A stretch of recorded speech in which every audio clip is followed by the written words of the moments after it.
C'est parti, to!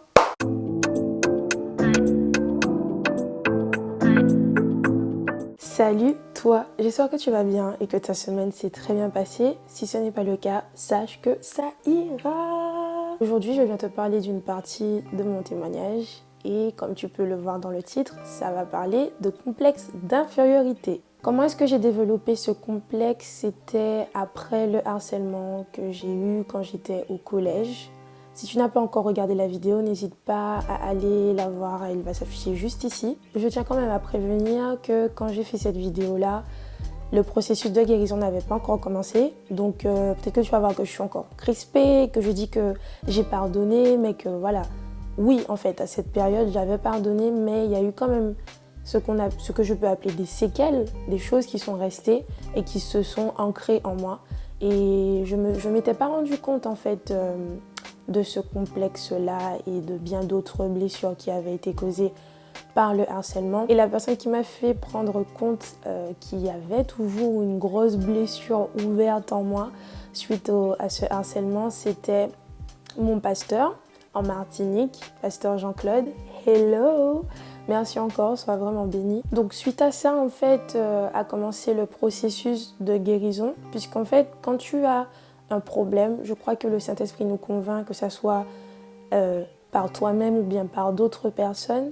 Et c'est là que le processus de guérison a commencé. Et je vais être transparente avec toi, hein. Jusqu'à maintenant, il est toujours en cours. Et je crois que le Saint-Esprit continue à agir pour que ce complexe soit complètement éradiqué. Voilà. Comment est-ce que le complexe d'infériorité a été développé chez moi? Et je pense que c'est un peu la définition que je donnerais parce que c'est ce que j'ai vécu.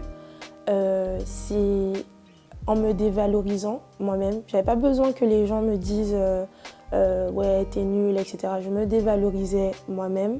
Je me rabaissais automatiquement. Je me mettais en retrait. Après, je vous avoue que ce complexe-là, il était vu surtout à l'école. Je faisais de mon mieux. J'étais souvent la première de la classe, etc. Mais malgré le fait que je me donnais à fond pour travailler, personnellement, je ne me sentais pas assez bien. Et voilà, je mettais toujours les gens en avant. Et je ne veux pas dire que mettre les gens en avant, c'est une mauvaise chose. Au contraire. Mais tout dépend de la source, en fait. Il faut que tu vérifies d'où vient le fait que tu mettes tout le temps les gens en avant, que tu te rabaisses à chaque fois. Une chose que je crois, c'est qu'un complexe, en général, il se développe quand on ne connaît pas son identité. Automatiquement, le diable vient et il te ment sur, par exemple, ton apparence ou bien tes capacités intellectuelles et tu les acceptes parce que tu ne sais pas qui tu es. Et en l'occurrence, le complexe d'infériorité, je crois que c'est parce que j'avais un manque de la connaissance de mon identité en Christ. Et actuellement, comme je vous l'ai dit, je suis encore en train d'apprendre pour entrer pleinement dans cette identité-là, en fait. J'ai décidé de vous en parler de ce complexe en particulier parce que je crois que beaucoup expérimentent ça, que beaucoup passent par là et qu'on a besoin de s'entraider. J'ai compris cela, en fait, quand j'ai fait une étude dernièrement sur l'humilité et j'étais conduite, en fait, à comprendre quelle est la différence entre l'humilité et le complexe d'infériorité. Parce qu'en vérité, le complexe d'infériorité est une fausse humilité. Le fait que tu te rabaisses, que tu te mettes en bas, etc., c'est faux, c'est une fausse humilité. Tandis que l'humilité, c'est savoir se soumettre tout en connaissant son identité. C'est vraiment différent. J'ai compris aussi que le complexe d'infériorité, dû mon témoignage, est développé non seulement par son manque d'identité, mais aussi par ce qui a pu se passer dans le passé. Je te laisse réfléchir et que tu puisses vraiment savoir, toi, quelle a été la source de ce complexe-là. Alors, comment savoir l'origine de ton complexe, que ça soit un complexe d'infériorité ou quel que soit le complexe, en fait? Une chose que j'ai faite et que je pense qui est cool, c'est une introspection sur soi. C'est-à-dire qu'à un moment donné, tu t'arrêtes, tu te poses Il y a deux possibilités. Des fois, tu n'as même pas besoin de réfléchir trop loin, tu sais très bien. C'est peut-être un traumatisme que tu as eu dans ton passé, de par ta famille, de par des amis de classe, de par quoi que ce soit, et tu sais en fait. Mais des fois, c'est un moment que tu dois passer dans la prière pour demander au Seigneur, mais pourquoi est-ce que je me sens inférieure aux autres? Pourquoi est-ce que je ne m'accepte pas comme je suis? Quelle est l'origine? Et je pense qu'à partir du moment où tu connais l'origine, tu pourras plus facilement être guéri. Et en fait, ce processus-là, il se fait, comme je t'ai dit depuis le début, moi, c'est avec le Saint-Esprit que je marche. Il me montre en fait au fur et à mesure les choses qu'il y a à régler et c'est vraiment avec lui que tu pourras guérir totalement. Après, je t'avoue que la guérison, elle peut prendre du temps. C'est un processus. Mais pour suivre ce processus-là, ce que je te conseille, c'est d'obéir. Parce que sinon, elle prendra plus de temps que ce qui était prévu. Si je peux te citer deux exemples dans la Bible qui pour moi en fait ont été un signe de complexe d'infériorité. Le premier, je pense que tu t'imagines déjà, c'est Gédéon. Quand l'ange de l'Éternel est venu, il a bien indiqué en fait qu'il était le plus petit des plus petits de plus petits. C'est-à-dire que sa tribu était la plus petite, sa famille était la plus petite de la tribu. Lui, il était le plus petit et lui, il était le plus petit de sa tribu. Et vraiment, c'est ouf parce que au fil de l'histoire, tu te rends compte que Gédéon, il prend confiance en ce que Dieu lui a dit. Il y a une chose que tu dois savoir en fait et que de mon côté j'apprends aussi, c'est que on doit croire en ce que Dieu dit de nous et non en ce que les autres disent de nous et non en ce que toi-même tu dis de toi et non en ce que le diable dit de toi. C'est très important. Comme je l'ai dit il y a 2 semaines, je ne sais pas si tu te souviens, sur le fait de savoir de quoi est-ce que tu te nourris.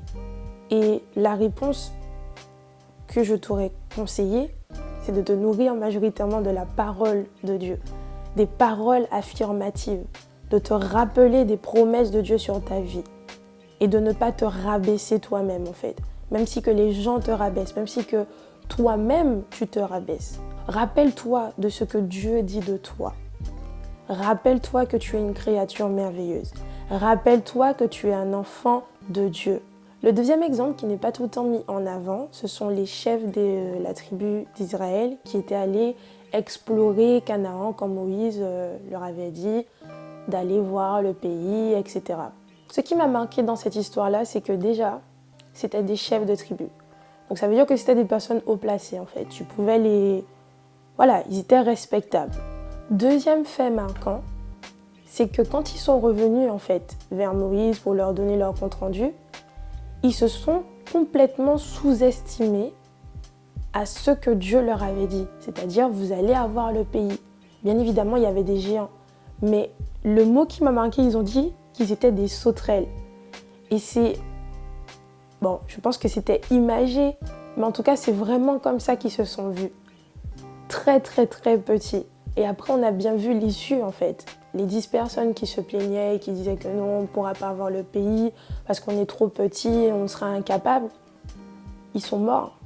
Ce Josué et Caleb ont pu rester en vie. Et une chose, je sais que c'est une phrase qui revient souvent ces temps-ci, que Dieu ne recherche pas quelqu'un de capable, mais qui recherche quelqu'un de disponible.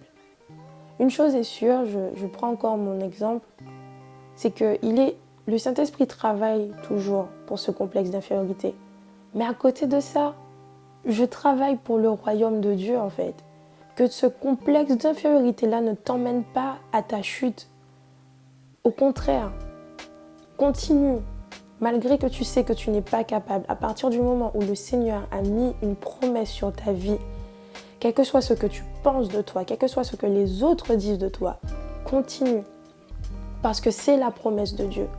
Comme je te l'ai dit précédemment, prends compte uniquement de ce que Dieu dit de toi. Je sais que ça peut être très difficile. Mais prends compte de ce que Dieu dit de toi, de sa parole.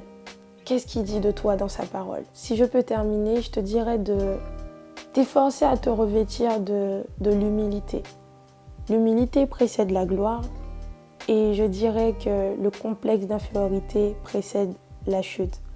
Donc sois revêtu de l'humilité, demande encore une fois l'aide au Saint-Esprit et je crois que c'est encore une fois, je vais le rabâcher, c'est pas par hasard si le Seigneur met des personnes autour de nous, c'est pour qu'on puisse trouver de l'aide pour pouvoir régler ce problème en fait. Que Dieu te bénisse, je te souhaite une bonne journée, après-midi, soirée, quel que soit le moment où tu regardes cette vidéo. N'oublie pas de la partager, ne sois pas égoïste s'il te plaît. Si elle t'a fait du bien, elle peut faire du bien aussi à d'autres personnes.